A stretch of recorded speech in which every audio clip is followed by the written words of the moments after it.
Université ezalaki bato bazodinda na mabulu donc ezalaki vraiment okotala te mituka ezobaluka na minute longonya aumela. Vision Plus TV, l'excellence et la rapidité. Balandia, Vision Plus TV, bienvenue, bonjour ou bonsoir, c'est Ngonga Bokolanda Bisso à travers le monde.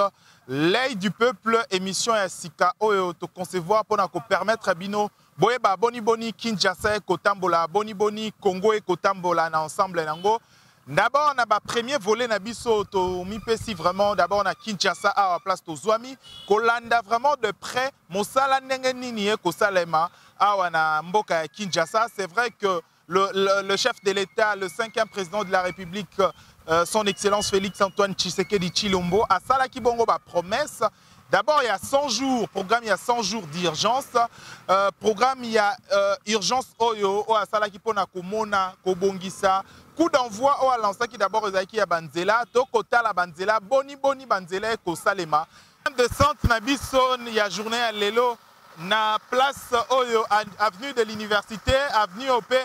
Et Bebaka depuis Kala, ça va faire maintenant beaucoup de temps. Boebi Bongo, pendant beaucoup de temps, plusieurs fois, tout ça là-bas vidéo, pour la avenue Onde Komaka, Naïta Moko, Yakonzimate, Nzela Koufaka, et ali parmi ba venus ba étudiants, ba lelaka, ba misu ba marcha, ba misu ba manifesta, pour la reluka ba bon c'est la bango avenue et permettre à bango ba qui est l'université.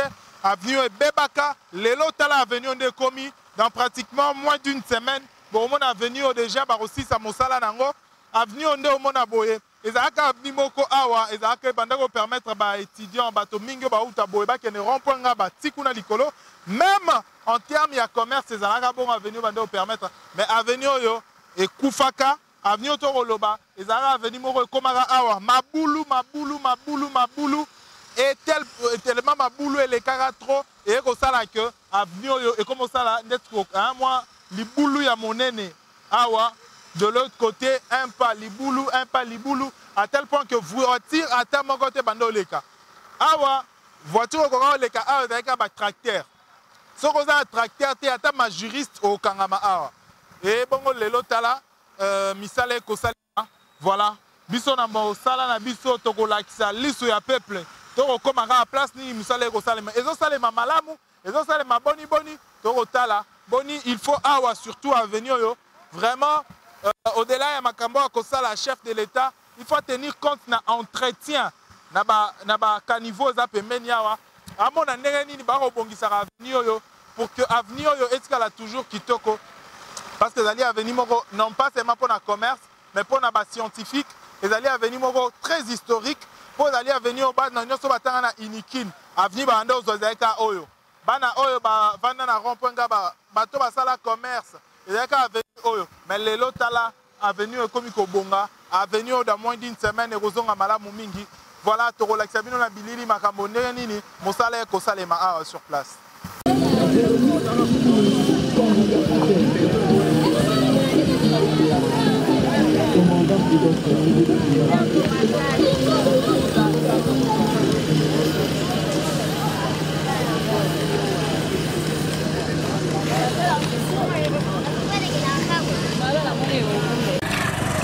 Avenue Université, Bota la Boni, avenue Université commis, avenue Ozalaka, impraticable, au Boroki Konzima Koutouté, mais Bota la Ndenge avenue commis, avenue Université. Donc, Université et la malango ya sika, na lele nango ya sika nde bato mususu bakoloba. Université ezalaki, bato bazodinda na mabulu. Donc ezalaki vraiment okotala te mituka ezobaluka na minute longonya aumela. Université na elamba nango ya sika nde bamisu bakoloba na lele nango ya sika. Toza sur terrain, to ba boni ba congolais pe ba ko kanisa ba ko banza. Mbote papa? Mbote mingi ndeko. Mbote mingi ndeko journaliste. Impression na ozali d'abord nini impression na yo lelo yo moto zalaka kote o pembeni lelo avenue yo ya université ya lobina ya lelo. Lelo vraiment na pona lelo tosepeli mingi po avenir université ezali avenir oyo eza na carte ya République démocratique du Congo. Eza ba balabala oyo minene o même ba belge banani batikaki bayebi yango. Et bandi banana première et que tina université na campus. Eza ba balabala moko ekoki kokufa te, eza ba balabala moko eza ba monument. Po même ba paya baye baza tout o ba koleka na boulevard Lumumba baleki université baleki Prince Kasavu baleki 24 heures. Eza ba balabala moko eza epesaka fier na mboka. Nga na fai na ngambwa. Na sepeli mingi omoni lelo président de la République lokwa tolingaki mwana mboka ya solo oyo akoli na mboka botami na mboka ebi mboka. Ya omona zongisi makamba misala na maboko ya OVD. Omoni OVD asali ayebi plan ya mboka oyo.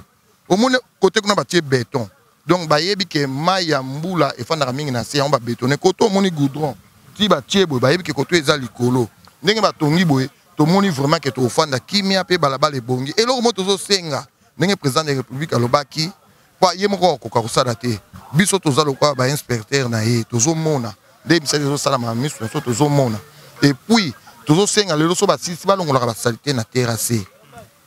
Tozo mona mais liboso ezalaki bakamati mbongo bapese pas ministre. Ministre azui ayibi, vice ministre ayibi, ba conseiller ba yibi, tant ba yeko pesa OVD azui ndambu wana pe moya boya te okeno ko bunda na bongo. Et puis ozo pesa ba chinois ko za mbongo wana tie biso bloka pamba ake kotonga na mboka na elelo lokwa président de la République apesi mbongo na OVD na office des routes. Omoni ke nzale kiti mwa muke na bato wana. Lelo ndenge PDG na bango azui mbongo. Azo sala misala bato wana bakofutama. Oye bazala 3 mois 5 mois payé ko zala te bakofutama bien. Pe ba sala misala qualité biso to montala couche à béton 20 cm ko kufa mkoni biso ne to tikango.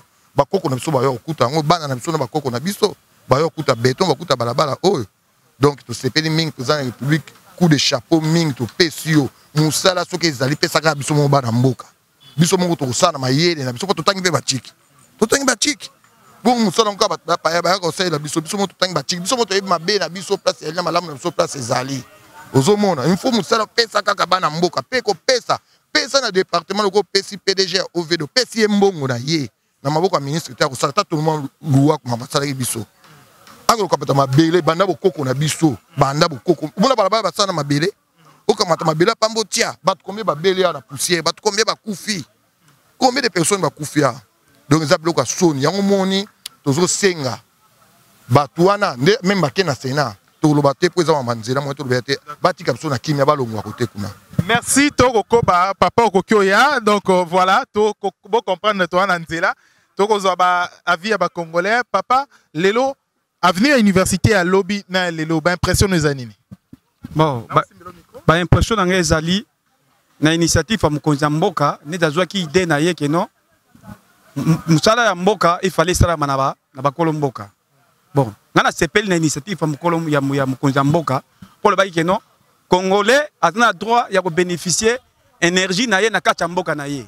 Précisément balabala oyo ya yolo ezalaki bato mayele bapesaki na bato libanda ya bapaya bazalaki ke non ba négociation ba ko sala musala ya mboka. Mais to mona ke non eloko moko esimbaki ezalaki te.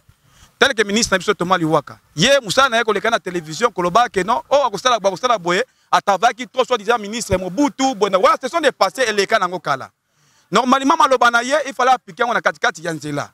5 chantiers to mona ki yango soi-disant que non ya président de Oyaza ex Kabila azoyi que non 5 chantiers les travaux vont se commencer. To moni que non nzela ekufi na bato ya pesa ki confiance au bon nzela pour ba peuple ba sepela to mona ke le malunga te. Mais to sepela na président de la République comme a joué initiative wana ya ko bon nzela pe OVD. OVD ye azali société ya mboka. Na kati ya OVD chômage ekosila.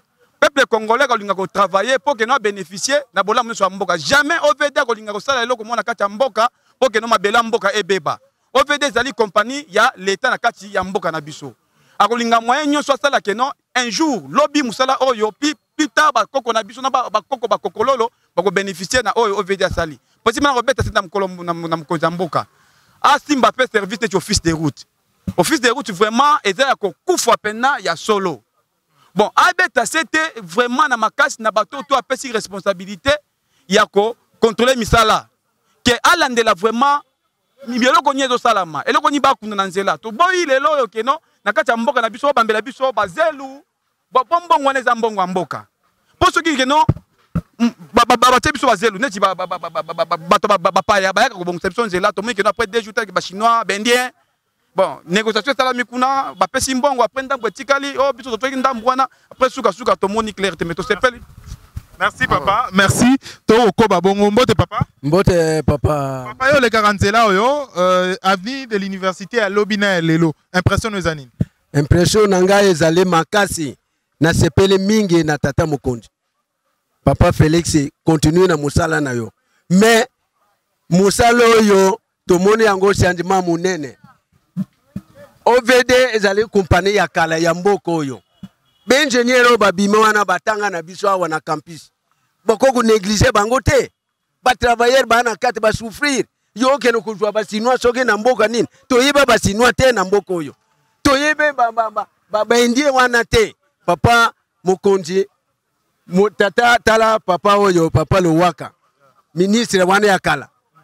Ye aloba kaka toujours je connais le Congo. Le Congo ye a connaître aye kutia biso mabele ya mutane awa ya mwamba moye tout ça les athées tout ambu les athées je connais le Congo nde yango wana ye Congo ngo ayeba ambula nini akene na table ronde oh je connais le Congo biloko wana ezate papa Mokonzi landa biso peuple toujours kolanda to asima na yo toujours mona changement na yo pas même 3 mois 4 mois changement ebano okota Mokonzi continue kolanda batu wana te kulanda batu wana te sala musala wana malam OVD pese courage na misala na ena engineer na ena ba travailler tout tala nzilo yo ndenge ebongi ekumi beton makasi mbula nina aussi biso to okufa bana pe ba ye batikali nzile zaka bien merci mingi Mokonzi kojonga simate. Merci papa, mbote papa.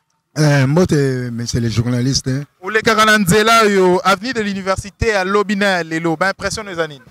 Bon, bah, impression à venir de l'université, il y a les lois à lobby. En tout cas, il y a les lois et pessinge singo.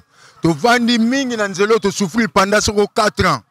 Nzela mobimba, soko mbule beti banda ba boki lebiso ma belé au système Afrique du Sud, ba tchaka mabanga te, mbula soko beti komi mwamba.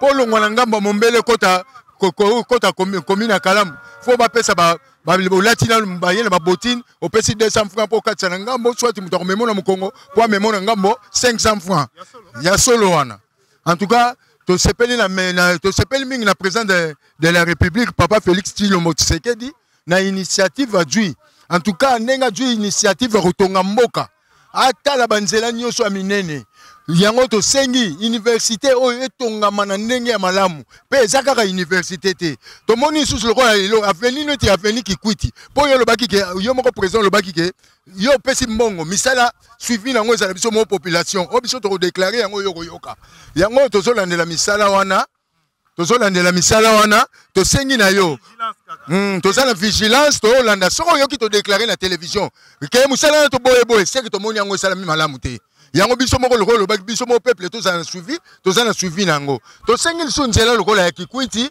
avenir Kikwiti wana na ngaba makala avenir Kikwiti wana nde to so ekeke no bimati na kitambo to sengi nzela Kikwiti wana papa yoka biso mawa landa initiative pour ça peuple nzela Kikwiti wana banda ko salama ekende ko salama tina kitambo to odwa coup de chapeau to peso ba bijou belé to fiba mabele oyo to sengi su nzela ya elengesa lisusu ebimati e mateke neti monga fula d'accord merci ouais vas-y yango to sengi o nyoso bazoloba o baza contre to zotala bango te biso to tala musala na ta bango balobi bafingi suka nango bango baza koloba musala ezosala ba ko changer ba maloba yango to sengi après misala oyo bango bazoloba bakanseki ndengo lobaki ka 100 jours bilanga uta na likolo ko ite 100 jours ezaki programme no ya démarrage ya misala to moni yango to yebi ke vie sociale na biso ko bongisa salaire ya ba soda bongisa salaire ya ba fonctionnaire ba investisseur ba ya biso peuple to dwa misala to banda kosala ni taxe ya mboka biloko kita bato mutazo dwa salaire ya $400 $500 azo soma pe loko asepeli en tout cas to sepela école nyoso primaire année prochaine ndenge lobaki to sengi ezala bena gratuit to sepela penza éclairage public ndenge misala ezo sala mabanzela Marc Forest Alan sa éclairage public partout qui ça c'est mingenga epela o doit coup de chapeau to wana to senga ta santa to mutombole. Merci. Toko Koba. Mbote Mona Mboka. Bonjour. Kinshasa à lobby, na Kinshasa les lobby impression nos années. Avenue de l'université d'abord. Bon, normalement, premièrement, tout peut nous coup de chapeau par chef de l'État. Nzela o banda to yebi nzela o yo. Na on a mona qualité musalo yo salamate. Donc toute ma première fois na mona qualité musalo yo salamana nzela o pe na société ni OVD. Donc pour ngai na préféré que ba pesa confiance na ba entreprise na biso moko ya mboka. Pour ceux qui ba pesi OVD ba financer OVD mbongo. OVD azana moyen kozwa bana mboka belé bazo chômer a ba sa musala o. Que bazo ba pesa mbongo wana ba entreprise musu ya batalibanda donc yo sala vraiment malamuté. Merci, je pense que ezali point de vue à Congolais Belende Toloba Kiango tango ba entreprise locale ezali vraiment à Congo kopes bazali kopes sango ba marché ezali ko diminuer peut-être le chômage. Donc bakulu na mususu ba koki koza réinsérer na kata société à travers ba misala ya boye et voilà mboka na biso ko koma redoré. Donc tozali ko ba bongo na avenue de l'université koye ba boni musala ko tambola liso ya peuple l'œil du peuple ezali bongo pona Rolanda de près maloba na makambo ya kosalema ya chef de l'État parce que population misusu ba koloba déjà bazali na vigilance et kenge na musala ko salema mboka erobonga lobby nous espérons bien sûr tokoba. Vision Plus TV, l'excellence et la rapidité.